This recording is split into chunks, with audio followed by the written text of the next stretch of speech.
भूतिया हवेली का रहस्य। गर्मी की छुट्टियों में चार दोस्त अरुण, सुमित, प्रिया और नेहा ने मिलकर एक अनजान जगह घूमने का प्लान बनाया। उन्हें रोमांच की तलाश थी, इसलिए वे अपने शहर से काफी दूर एक छोटी सी गांव में जाने का फैसला किया। ये गांव अपने आप में काफी शांत था, लेकिन इस गांव के पास ही एक पुरानी और खंडहर सी दिखने वाली हवेली थी, जिसके बारे में गांव के लोग भूतिया कहानियां सुनाते थे। उस हवेली का नाम था काली हवेली। गांव के लोगों का मानना था कि उस हवेली में सालों पहले एक परिवार रहता था, लेकिन एक रात सब कुछ बदल गया। उस रात हवेली में आग लग गई और पूरा परिवार उसमें जलकर मर गया। इसके बाद से हवेली में अजीबोगरीब घटनाएं होने लगी। गांव के लोग कहते थे कि वहां जो भी गया वह भी कभी वापस नहीं आया। लेकिन इन कहानियों ने चारों दोस्तों के रोमांच को और बढ़ा दिया। उन्हें विश्वास नहीं था कि ऐसा कुछ सच में हो सकता है। अरुण सबसे बहादुर था और उसने तय किया कि वे लोग उस हवेली में जाकर खुद इसका पता लगाएंगे।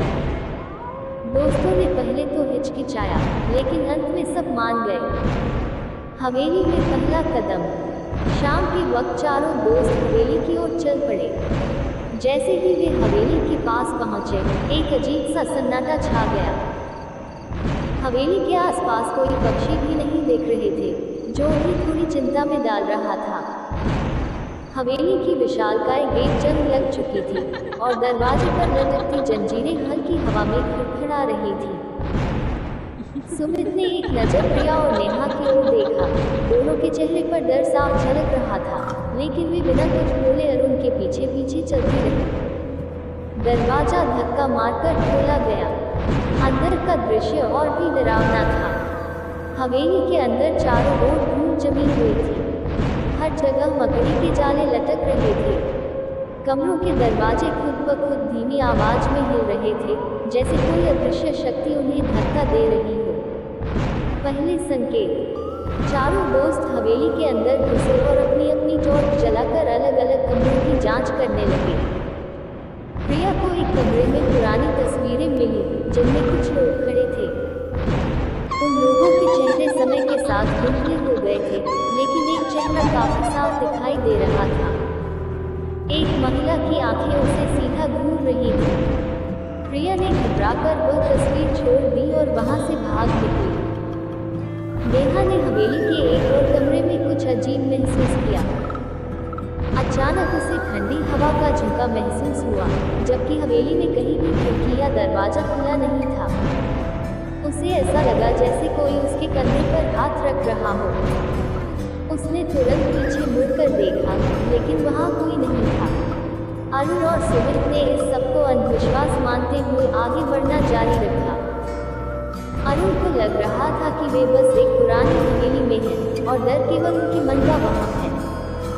लेकिन जैसे जैसे रात गहराने लगी, हवेली के भीतर अजीब घटनाएं होने लगी।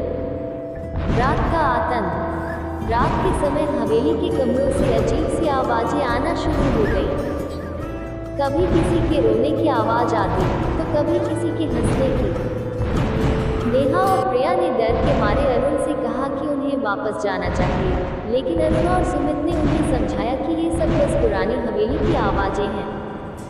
तभी अचानक हवेली का मुख्य दरवाजा अपने आप जोर से बंद हो गया।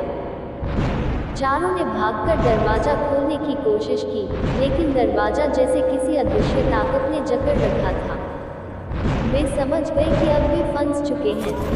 तभी हवेली की दीवारों से हल्की हल्की खरोंचने की आवाजें आने लगी, जैसे कोई अंदर ही अंदर उन पर हमला करने की कोशिश कर रहा हो। भूतों का सामना। अरुण ने अपनी टॉर्च को चारों ओर घुमाया। तभी उसकी टॉर्च की रोशनी में उसे एक छाया दिखी।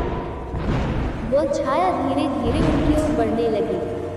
सुमित ने जैसे ही पीछे मुड़कर देखा, उसका चेहरा सफेद पड़ गया। वह छाया धीरे धीरे और स्पष्ट हो रही थी। वह एक महिला की छवि थी, जिसके लंबे काले बाल थे और चेहरा विकृत हो चुका था। उसकी आंखों से खून जैसा कुछ टपक रहा था और वह उनके पास आती जा रही थी। प्रिया और नेहा जोर जोर से चिल्लाने लगी। वे चारों एक ही कमरे में भागे और दरवाजे दरवाजा बंद कर लिया। लेकिन वह भूतिया महिला उस दरवाजे के सामने आकर चिपक गई। उसने दरवाजे पर जोर से हाथ मारा और दरवाजा धड़ाम से खुल गया। अरुण ने साहस बटोरकर उस भूत की ओर बढ़ने की कोशिश की, लेकिन उसके शरीर में एक अजीब सी ठंडक फैल गई और वह वहीं जम सा गया। सच्चाई का पर्दाफाश। तभी नेहा को एक पुरानी किताब मिली जो एक टेबल पर पड़ी थी। उस किताब में उस भूतिया महिला के बारे में पूरी कहानी लिखी थी। दरअसल वह महिला हवेली के मालिक की पत्नी थी, जिसे हवेली के नौकरों ने धोखे से मार डाला था। उसका आत्मा बदला लेने के लिए हवेली में भटक रही थी। वो हर उस इंसान को मार देती थी जो उसके करीब आता था। नेहा ने चिल्लाकर बाकी दोस्तों को बताया कि अगर वे उस आत्मा को शांत नहीं करेंगे तो वे सभी मारे जाएंगे। उन्होंने किताब में दिए गए एक प्राचीन मंत्र को पढ़ा जो आत्माओं को मुक्त करने के लिए था। जैसे ही नेहा ने वह मंत्र पढ़ना शुरू किया, हवेली में जोरदार झंझावात चलने लगा। भूतिया महिला चिल्लाते हुए गायब होने लगी, लेकिन उसका प्रकोप और भी भयानक होता जा रहा था। अंत की शुरुआत।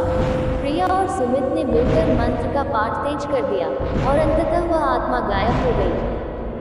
हवेली में एक पल के लिए सब कुछ शांत हो गया, लेकिन तभी एक अंतिम चीख सुनाई दी। वह महिला की आत्मा अब मुक्त हो चुकी थी। हवेली के दरवाजे खुल गए और चारों दोस्तों ने वहां से भागने में देर नहीं की। गांव लौटकर उन्होंने गांव वालों को सारी बात बताई और उन्होंने सलाह दी कि अब कभी भी उस हवेली के पास न जाएं। काली हवेली अब भी खड़ी थी, लेकिन अब उसमें कोई भूत नहीं था।